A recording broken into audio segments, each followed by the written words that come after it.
হত্যাকাণ্ডের মাত্র 7 দিনের মাথায় আত্মসমর্পণ করা আসামিদের জামিন দিয়ে দেন বিচারক। এই ঘটনায় ক্ষুব্ধ হয়ে মামলার বাদী জুতা নিক্ষেপ করেন বিচারকের উদ্দেশ্যে। সোমবার দুপুরে পঞ্চগড় জেলা চিফ জুডিশিয়াল ম্যাজিস্ট্রেট আদালতে ঘটে এমন ঘটনা। পরক্ষণে মামলার বাদী মিনারা আক্তারকে আটক করেছে পুলিশ। মোশাররফ হোসেনের প্রতিবেদনে বিচারাঙ্গনের চাঞ্চল্য তৈরি করা এই ঘটনার বিস্তারিত জানাচ্ছেন সাইদ রহমান। হত্যা মামলার আসামিদের জামিন মঞ্জুর করায় চিফ জুডিশিয়াল ম্যাজিস্ট্রেট আদালতের বিচারক অলরাম কার্জিকে লক্ষ্য করে জুতা নিক্ষেপ করেন মামলার বাদী মিনারা আক্তার। খানিকটা সময়ের জন্য বন্ধ হয়ে যায় আদালতের কার্যক্রম। মিনারা আক্তার পঞ্চগড় সদর উপজেলার জগদল হট্রাপাড়া এলাকার বাসিন্দা।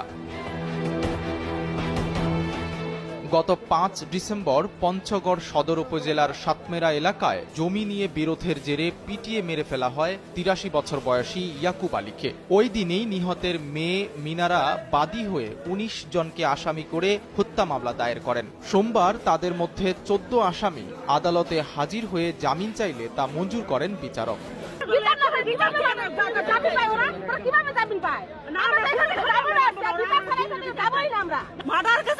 কেন জামিন দেওয়া হইলো? আর আমার বোনকে বিচার চাওয়ার কারণে পুলিশের জামিন দেওয়ার কারণে আমার বোন বিচার চাইছে, বিচার চাওয়ার কারণে কেন আমার বোন কাটানো হইলো?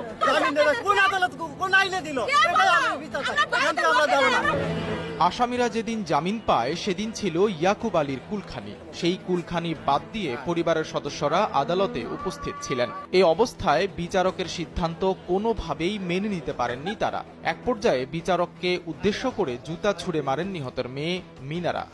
আমার কাছে ব্যক্তিগত অভিজ্ঞতা এবং আমার সিনিয়র কমিশনে যারা আছেন সকলের ব্যক্তিগত অভিজ্ঞতায় আমরা কখনো দেখি নাই যে একটি হত্যাকাণ্ড 7 দিনের মাথায় সংগঠিত হলে হত্যাকাণ্ডের একটি মামলায় সকল আসামিগণ বিজ্ঞ আদালত থেকে জামিন পায়। এটা যদি পায় তাহলে সেই ক্ষেত্রে যিনি বাদী এজাহারকারী উনি আসার পর যখন দেখছেন ওনার বাবাকে হত্যাকাণ্ডের মামলায় 4 থেকে 19 নম্বর আসামি সকল আসামিগণ জামিন পাইল, এই বাদিনী তার নিজের ব্যক্তিগত নিরাপত্তা আশঙ্কা করতেছে। পাশাপাশি বাদিনীর সাথে সাথে ওখানে কান্নাকাটি করে বিজ্ঞ বিচারক স্যারকে বলছেন যে স্যার আমি কি করবো এখন, আমার বাবার বিচার এখানে পাইলাম না, একটা লোক ছাড়া কারাগারে গেল না, আপনি সন্তুষ্ট হয়ে সকল আসামিদেরকে স্যার জামিন দিলেন, আমি স্যার আমার ভাষা প্রকাশ করতে পারি না। সে জুতা নিক্ষেপ করেছে এবং এটার মাধ্যমে সে আসলে এক্সাইটেড হয়ে গিয়েছে এবং এক্সাইটেড কারণে সে আদালতে এই ধরনের ধৃষ্টতামূলক যে আচরণ এটা করেছে। পঞ্চগড় জেলার বিশিষ্ট আইনজীবীরা এই ঘটনাকে ধৃষ্টতা বলে আখ্যা দিয়েছেন। তারা বলছেন আদালতের রায় অপছন্দ হতেই পারে, কিন্তু সেটা প্রকাশের যথাযথ নিয়ম আছে। বাদী পক্ষ চাইলে উচ্চ আদালতে যেতে পারতেন, তা না করে জুতা ছুড়ে মারাটা খুবই খারাপ একটা দৃষ্টান্ত হয়ে থাকলো।